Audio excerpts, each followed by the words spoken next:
Picture this. It's March 4th, 1865. A massive, muddy crowd is gathered in front of the U.S. Capitol, its brand-new dome finally complete. They're here to watch Abraham Lincoln's second inauguration. After 4 long, savage years, the Civil War is finally coming to an end. General Sherman has just torn a path through the Confederacy, and Richmond, the Confederate capital, is about to fall. The end is truly in sight.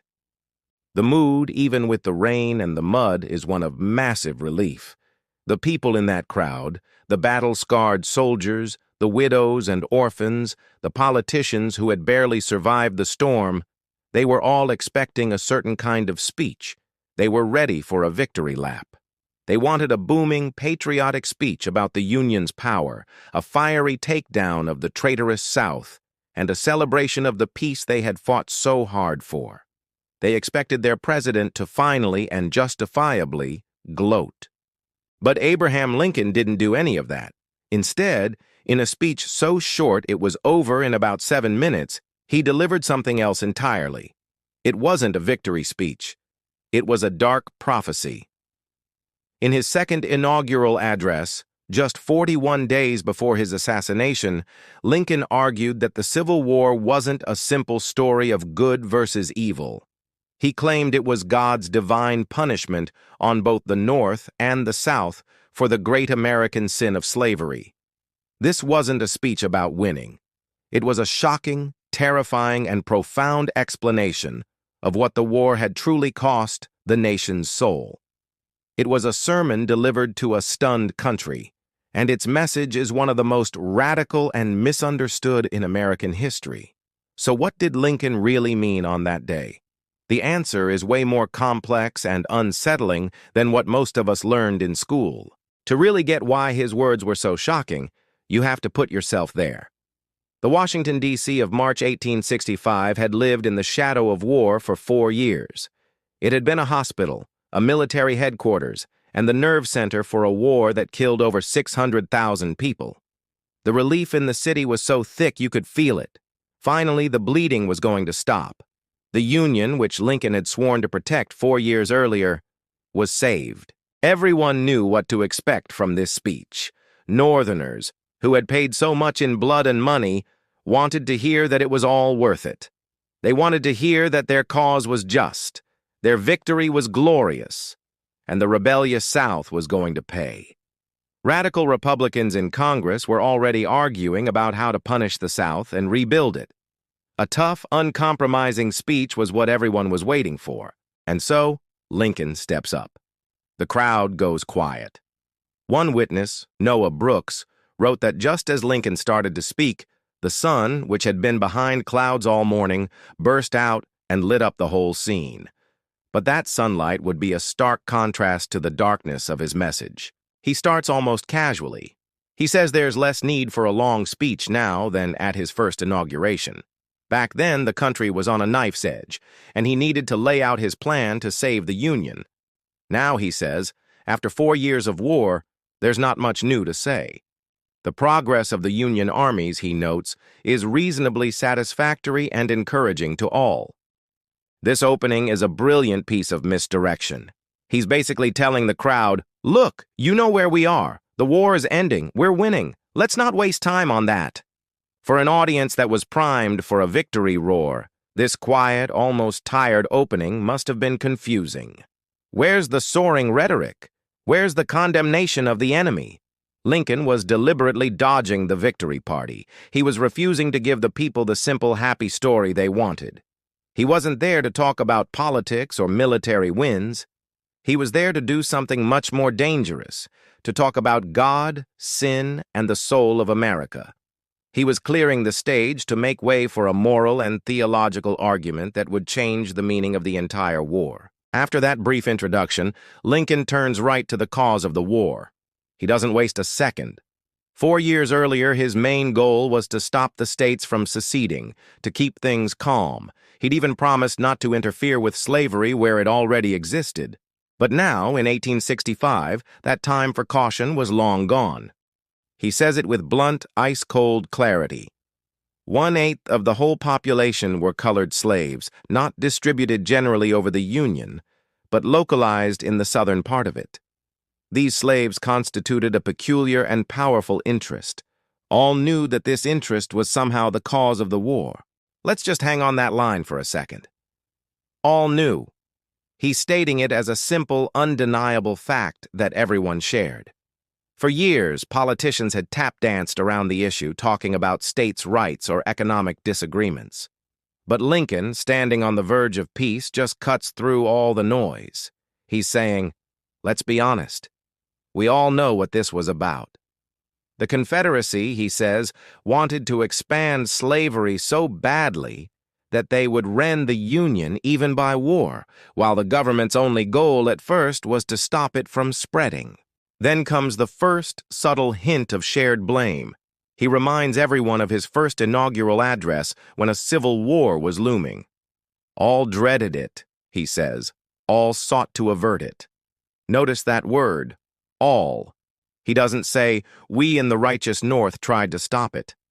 He includes everyone. He then lays out the choice. Both parties deprecated war, but one of them would make war rather than let the nation survive, and the other would accept war rather than let it perish. And the war came. This is a critical moment. On the surface, it sounds like he's blaming the South for starting the fight, and in a literal sense, he is. They fired the first shots, but his wording is incredibly careful. He's painting a picture of this horrible, unstoppable momentum.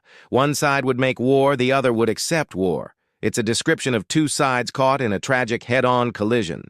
He keeps going with this theme of flawed expectations. Neither party expected for the war the magnitude or the duration which it has already attained, he says. Neither anticipated that the cause of the conflict might cease with, or even before the conflict itself should cease. He's tearing down the whole idea of a glorious, pre-planned Union victory. He's telling both North and South, none of you had any idea what you were getting into. You in the South thought you'd win your independence easily.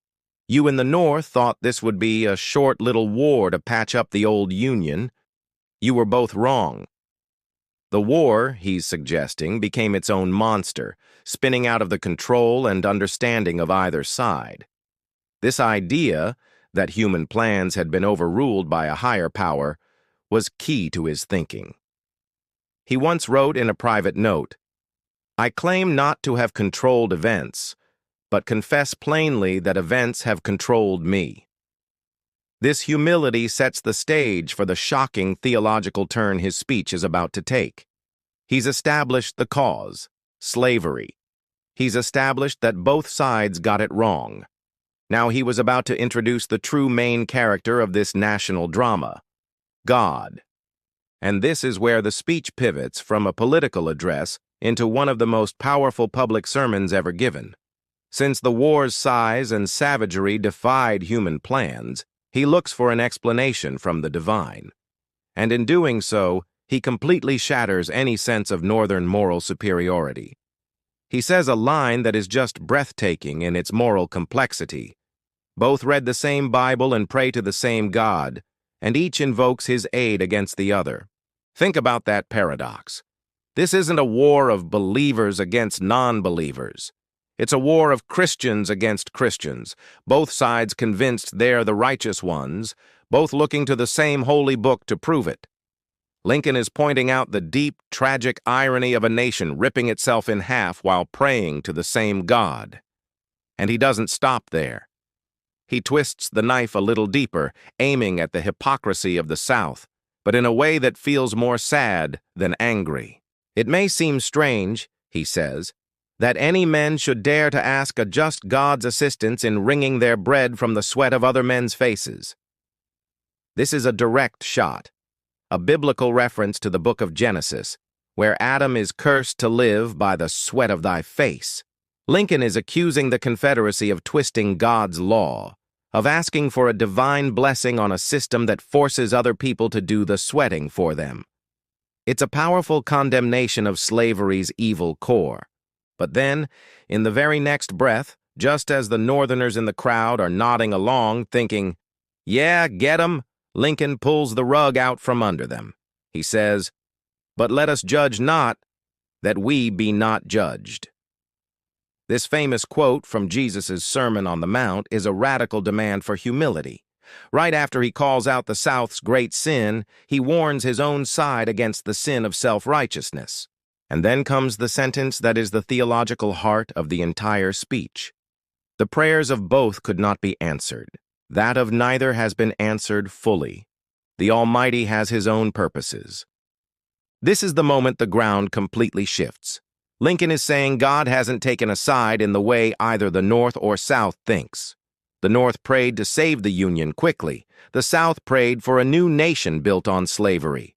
God, Lincoln argues, said no to both prayers. God's purpose was something different, something bigger and more terrifying than either side could imagine. In Lincoln's telling, God isn't a Union cheerleader. God is the main actor in this drama, using the war for his own mysterious reasons. By mentioning God 14 times and quoting the Bible 4 times, Lincoln was deliberately lifting the conversation out of politics and into theology. He was forcing the nation to see the war not as a fight between two factions, but as a moment of divine reckoning. And the sin of slavery wasn't just a Southern problem, it was a national one. The Northern economy, with its textile mills, was deeply tangled up with Southern cotton picked by slaves. The U.S. government had protected slavery for decades. The sin was American, and if the sin was national, the punishment had to be national too. This dark logic leads directly to the speech's terrifying climax. Section 4, The Dark Prophecy Revealed, a scourge for the sin of slavery. So now that he's laid the groundwork, the war is about slavery, both sides were wrong, and God is using the war for his own reasons, Lincoln delivers the judgment. This is the aha moment, the part that turns the speech into a dark prophecy. He starts with a line that everyone would have felt in their bones. Fondly do we hope, fervently do we pray that this mighty scourge of war may speedily pass away. He's acknowledging that everyone is exhausted and desperate for peace. The word scourge is key. It means a whip used for punishment. The war, he's saying, is a punishment being inflicted on the nation. And then comes the terrible yet. Yet, if God wills that it continue until all the wealth piled by the bondman's 250 years of unrequited toil shall be sunk, and until every drop of blood drawn with the lash shall be paid by another drawn with the sword, as was said 3,000 years ago, so still it must be said, the judgments of the Lord are true and righteous altogether. Let's unpack this, because it's one of the most powerful and chilling sentences ever spoken in public. If God wills that it continue. Lincoln suggests the war might not end. To an audience expecting peace, this would have been stunning. He's saying the length of this horror isn't up to him or his generals. It's up to God. You until all the wealth piled by the bondman's 250 years of unrequited toil shall be sunk. He's doing the math, and it's terrifying. For 250 years, America's economy was built on stolen labor. He's suggesting that all the economic destruction of the war, the burned cities, the massive debt, might just be God's way of balancing the books. It's a divine audit of the nation's sinful profits. And until every drop of blood drawn with the lash shall be paid by another drawn with the sword. This is the most gut-punching part of the prophecy. He creates a perfect awful symmetry. For every single drop of blood whipped out of a slave, another drop of blood must be spilled by a soldier on the battlefield. It is a vision of perfect biblical justice, a drop of blood for a drop of blood. He is telling the country that the 620,000 dead soldiers aren't just a tragedy of war. They are a righteous payment for centuries of brutality, and that payment is being drawn from both North and South. The scourge of war is a punishment on the entire nation for its shared guilt. And to top it off, he quotes the Psalms. The judgments of the Lord are true and righteous altogether. He isn't just saying this might be what's happening. He's confirming that if it is, it is just. He's saying that if this horrific, bloody math is God's will, then no one gets to complain. Imagine hearing this. Imagine you're a Northerner who thought you were fighting a noble war to save the country and free the slaves, only to be told your son's death at Gettysburg was just a down payment on a national debt of sin. Imagine the cold shock of realizing that, in your president's view, God wasn't on the Union's side. God was a wrathful judge settling a 250-year-old account with the whole country. This was the dark prophecy. The Civil War wasn't a contest to be won, but a punishment to be endured. After delivering a powerful theological warning about divine punishment, Lincoln shifts from judgment to grace. His famous lines, "with malice toward none, with charity for all," seem like simple calls for kindness, but in context, they carry a profound weight. If the war is God's punishment on both the North and South, who are the victors to harbor malice? This plea for malice toward none is rooted in humility, recognizing that both sides are sinners before God. Lincoln humbly acknowledges that understanding God's will is limited, saying, "As God gives us to see the right." His call to bind up the nation's wounds is not just a metaphor for peace, but a divine mission to heal. It echoes Psalm 147, urging the nation to care for the broken-hearted, soldiers, widows, orphans, from both sides, as an act of redemption and healing after the devastation of war. Lincoln's vision was a radical challenge to the very human need for revenge and celebration. He asked a country that had been torn to shreds to find unity not through victory, but through a shared sense of guilt and a shared project of healing. It's a message that is just as challenging today as it was in 1865. I'm curious, what do you think? Could a leader make a speech like that today? Could a nation accept such a difficult, humbling message? Drop your thoughts in the comments below. And hey, if you enjoy this kind of deep dive into history, please consider subscribing and hitting that notification bell so you don't miss our next one. Abraham Lincoln's second inaugural address was his last great gift to his country, even if almost no one understood it at the time. The great abolitionist Frederick Douglass was in the crowd that day, and he knew exactly what Lincoln had done.